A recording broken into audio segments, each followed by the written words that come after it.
It being 6 p.m. on August 25th, 2015, I will call the public hearing to order on the Planning Commission Resolution number 2015-01, a resolution to amend Section 4-114 of the City of Laverne Subdivision Regulations regarding streetlights. With that being said, the public hearing is now open for anybody that wishes to comment on this resolution.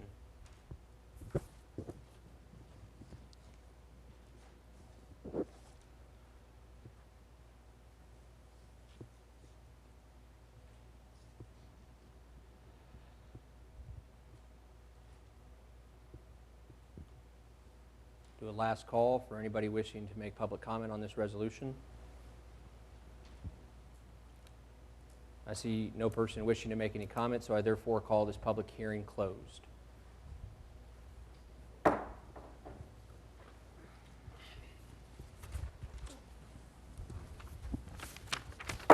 We'll call the meeting to order of the Laverne Planning Commission, August 25th, 2015, a regular meeting at 6 p.m. We do have a quorum present. Do I have a motion on the minutes? I move that the minutes be approved as presented. I have a motion to approve the minutes as presented. Do I have a second? Second. I have a second. All in favor say aye. Aye. Any opposed? Motion carries. Let's go to old business. Number 1, site plan, Craters and Freighters, requested by Huddleston Steel, proposed 12,679 square foot warehouse addition at existing site, 2.0 acres. Property located at 131 Jones Boulevard, tax map 017, parcel 7.04, I-2, heavy industrial zoning district, property owned by Conley and Conley. Kristen. Thank you, Mr. Chairman.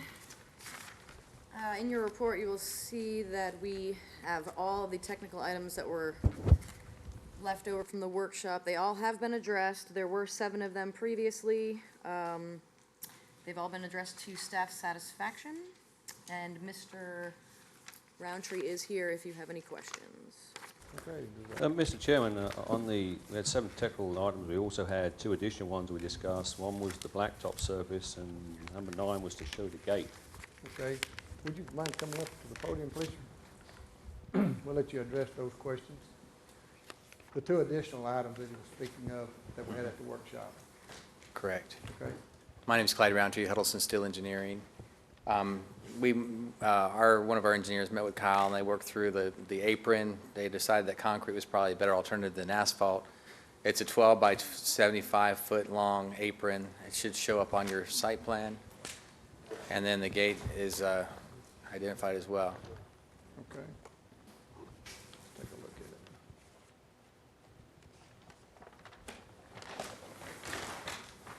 So you're referring to sheet 2 or 3? Yes, sir. You see it? It looks like a landing strip coming off the gate, the 12 by 75 foot long concrete apron. Oh, wait, it's existing 20-foot 8 gate? Okay. Okay. Is that satisfied? Yes. Okay. Thank you, sir. Any other questions for our applicant here? Thank you. Okay. Do I have a motion? Make a motion to accept as submitted. I have a motion to approve as submitted. Do I have a second? Second. I have a motion and a second. Everyone in favor say aye. Aye. Any opposed? The motion carries. Okay. Thank you, sir. Number 2, site plan Blessed Brothers, requested by Jude Laporte, proposed retail building, 0.8 acres, property located at 210 Waldron Road, tax map 015, parcel 27.00, I-2, heavy industrial zoning district, property owned by Jude Laporte. Ms. Christie. Thank you, Mr. Chairman. In your packet is the updated report from the workshop. We did discuss that we did not have a revised site plan at the time, and there is a deferral request attached to that report for you. This is the 3rd deferral request that they have asked for. And as an update, the engineer has informed me that they have a new survey in place, and the applicant has made headway in working with the northern neighbor pertaining to the sewer access. So they do anticipate being ready for September. Okay. Okay. Everyone okay with that? Yeah, that's fine. I just want to make note that if this is a third deferral, and if it doesn't get submitted correctly, then we'll have no objection but to vote on it next month. That's correct. Everyone okay with that? Okay. Thank you very much. Number 3, final plat of re-subdivision, Ascend Federal Credit Union, requested by Jay Fulmer, Fulmer Engineering, proposed 2-lot subdivision, 2.05 acres, property located at 215 Waldron Road, tax map 017, parcel 2.04, I-2, heavy industrial zoning district, property owned by Ascend Federal Credit Union. Mr. Chairman, if you recall at the workshop, we were informed at the last minute that there were legal issues pertaining to the ownership of the property in question. I have spoken to their design engineer, Mr. Fulmer, and he has indicated that Ascend asks that this item and the following two that are all attached be deferred at this meeting. So, under old business, items 3, 4, and 5 all be deferred. That is correct. And they were deferred last month as well. He is going to speak to Ascend in the next couple weeks and decide whether or not to withdraw them from the September agenda. Okay. But at this point, they just want to defer. Okay, okay. But this is just the second deferral today? That's correct. Okay. Everyone okay with that? Yes. Okay. Okay, so items 3, 4, and 5 under old business, all are deferred. New business. Recommendation to the Board of Mayor and Aldermen, request for subdivision acceptance for Phase 5 of Woodsong, requested by Rick Rochelle. 20 lots on 9.16 acres, property located along Buffalo Drive, tax map 032, parcel 5.06, R1, low-density residential zoning district, property owned by L&E Properties, Developers and Contractors Incorporated. Mr. Stamps. Mr. Chairman, I have a request for deferral as well for this item. That request is attached to your report. Mr. Risha just ran out of time as far as the weather with finishing up the punch list. I believe he has one more item to complete, and he also had to make a small revision to the as-built drawings, and we are still waiting on the maintenance letter of credit, the draft. Okay, everyone good with that? Okay. Number 7, revision to site plan Centerpointe Lot 13, requested by Little John Engineering, proposed 601,680 square foot warehouse, 47.11 acres, property located between Centerpointe Drive and Centerpointe Way, tax map 017, parcel 37.04, I-2, heavy industrial zoning district, property owned by Panatone Development Company. Ms. Christie. Mr. Chairman, this had a very minor technical item that was addressed between the city engineer and the applicant, so we have no technical items to address tonight. Okay. If any members have any questions? Just make a note that the roads going on their property will be private roads, they're not city roads. Is that correct? Is that correct? Right, roads will be private, okay. Do I have a motion? I'll make a motion to accept as submitted. I have a motion to accept as submitted. Do I have a second? Second. I have a motion and a second. All in favor say aye. Aye. Aye. Any opposed? Motion carries. Under new business, item 8, final plat, re-subdivision of Centerpointe Lot 4, requested by Reagan Smith Associates Incorporated, proposed 2-lot subdivision, 17.9 acres, property located along Centerpointe Drive and Reliance Drive, tax map 017, parcel 35.00, I-2, heavy industrial zoning district, property owned by Prologis LP. Ms. Christie. Thank you, Mr. Chairman. You have your report in front of you. All of the items, the 7 items from the workshop have been addressed. On your screen and in front of you, you can see where they did put in the buildings that were approved sometime back in, it was August of 2014. We just wanted to make sure that they would fit into the footprints, the new lots. So they've done that to our satisfaction, and they've also taken care of the drainage easement, the private drainage and water and sewer easement information that we needed for Lot 4 for the benefit of Lot 14. So we have no items to address tonight. Any members have a question? I do have a question. On let's see, the lot 14, the setback on that property, it's not identified, but I mean, that's obviously, is that going to meet our requirements?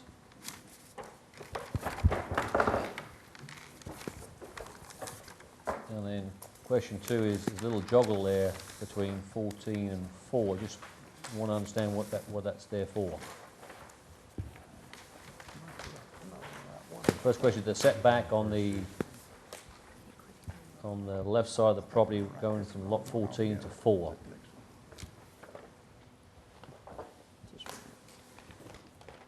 Okay, is applicant, would you mind taking the podium and let's look at these questions, see if we can get them answered.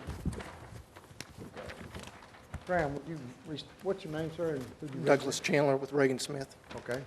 What's the question there, Graham? So on lot 14, the building you're putting on, what is the setback from the left side of the building? So it's going to be from this one on the south side of the building to the lot line. Do you have an idea what that setback is? You can take a look if you want to look at it. Matt? Yeah.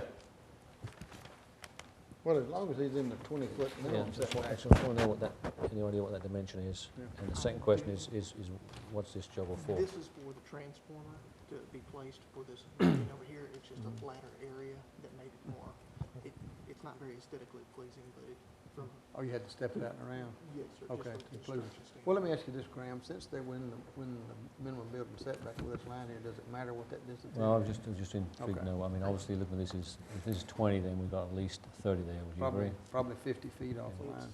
Yeah. I mean, just, okay, Okay. okay, We can provide that if you. okay. No, that's fine. I just want to make sure Yeah, we okay, okay. Mr. Chairman, I'll make a motion to accept as submitted. I have a motion to accept as submitted. Do I have a second?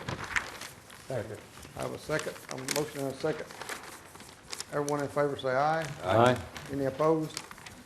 Motion carries. Thank you, sir. Thank you. Number 9, PC Resolution 2015-01, a resolution to amend the subdivision regulations as they pertain to installation of streetlights. Ms. Christian. Thank you, Mr. Chairman. This was, we have gone through the text of this a number of times. It has not changed in the last couple of months. We were just waiting on the ability to hold the public hearing tonight.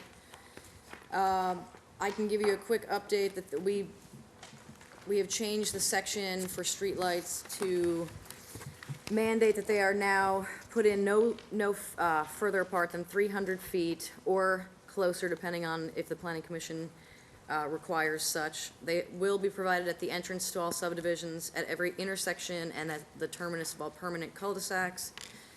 They must be in conformance with the details and standards provided in the Public Works Specification Manual.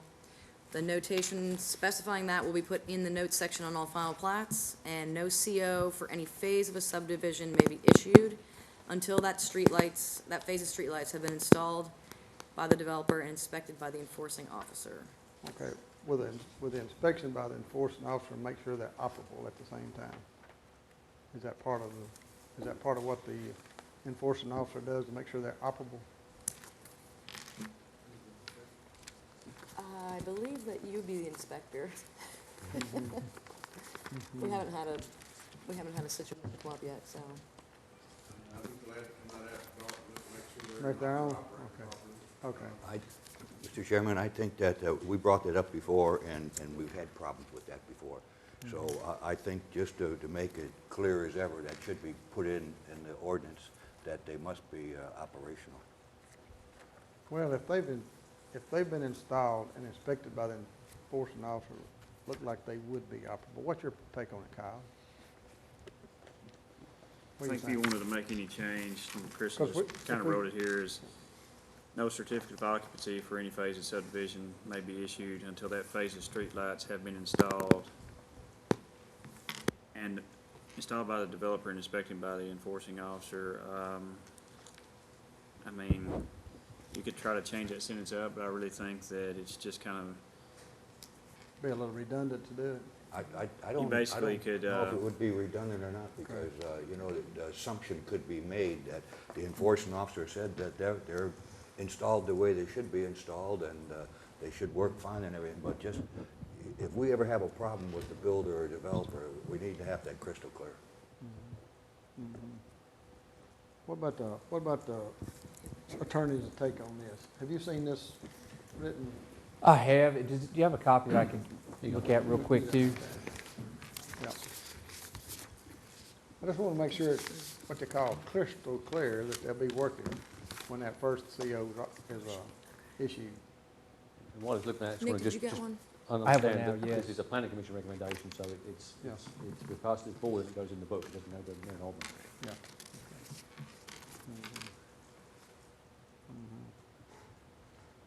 Well, if we change that sentence, then we have to have another public hearing, since we've changed it. I think we would, because this is the public hearing, which, Probably. you know, you've got the advertising costs that would just come along with it. But if you're going to change anything today, then you'd have to have another public hearing because we're altering the language of the resolution, Yeah. which is going to be passed. But with that being said, you obviously want to make sure that this is correct going forward. And this is the first time I've really actually seen the particular resolution. I'm noting a couple things here, and this is just out loud, but I note here that it says a notation specifying this requirement shall be listed in the notes section on all final plats. I wonder if, I mean, I think that that's a good thing, but to me, because that comes before the no certificate of occupancy language, then I would like to see any temporal or time requirement be listed on the notes section of the final plat. This seems to me, because it becomes before it, that notation specification only applies to the things that come prior. So in other words, the only thing I read this to mean is that the notation on the final plat would just be that the streetlights have to conform with the Public Works Specification Manual, and not necessarily that they have to be put in by a certain time. Does that make sense? Well, I mean, does the next statement, though, no certificate of occupancy for any phase of a subdivision may be issued until that phase's streetlights have been installed? Now, I agree with you that that's fairly clear on the prohibition of issuing the certificate of occupancy. It'd be nice to maybe see that notated on the final plat, because then you actually have it as a requirement that's noted on the final plat, and you've gotten their approval that they know that that's a requirement on the final plat. Also, too, this might be a discussion for Kristen and I, and Kristen, you might be able to answer this, because I think you said originally that you had contacted other cities or looked at other ordinances. Do those ordinances or resolutions have this temporal requirement that's related to the certificate of occupancy, withholding that? As far as putting an actual time frame on there? In terms of saying that we're going to withhold the certificate of occupancy until you have the streetlights? Was that in any other resolutions or ordinance that you saw? I believe so, yes, and I looked at 6 or 7 or more. Okay. And they did greatly vary, but yes, I believe that was definitely in a couple of different communities' regulations. And, you know, that kind of allies some of my concerns. My only concern being, you know, certificate of occupancy generally has to do with whether a building or structure itself is in compliance with the building code. It doesn't necessarily have to do with whether somebody's complied with the subdivision requirements. And so you can always, of course, you can't predict the future, but someone can maybe always challenge and say, well, wait a minute, how can you withhold my CO based on the streetlights if I've got a building here that's pursuant to my building permit that's in compliance with the code?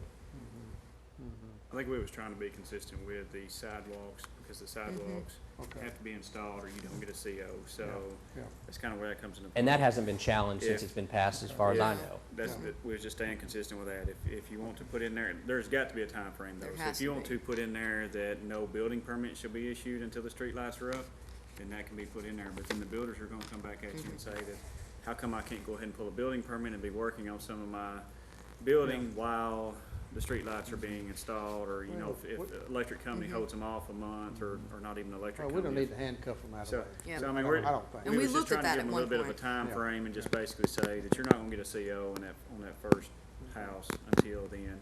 It's not tying it into the structure, we're just basically saying that is your time frame.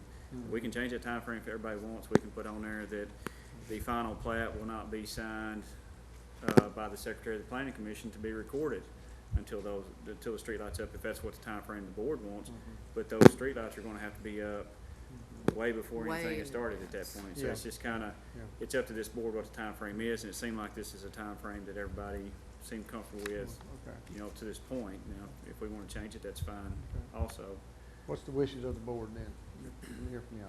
I think we should send it back to the workshop and spend a little bit more time on it. Anyone else? It's fine with me. I think tying the plat is important too, because that's an important step, the plat. So we're gonna, well, do we vote on it and turn it down then? Is that what we're supposed to do? Well, right now, it's a defer it. matter that's on the agenda to be voted on. Okay. I think that the best way to do it, obviously, you can deny it as it's been presented to you, would be one option, or you can defer subject to an amended ordinance being presented to the board based on the discussion at the workshop. Okay. And that would, of course, if we have an amended ordinance or resolution that's going to be presented, we'd have to have another public Hmm. hearing on that going forward. Okay. Okay. What's the wish of the board?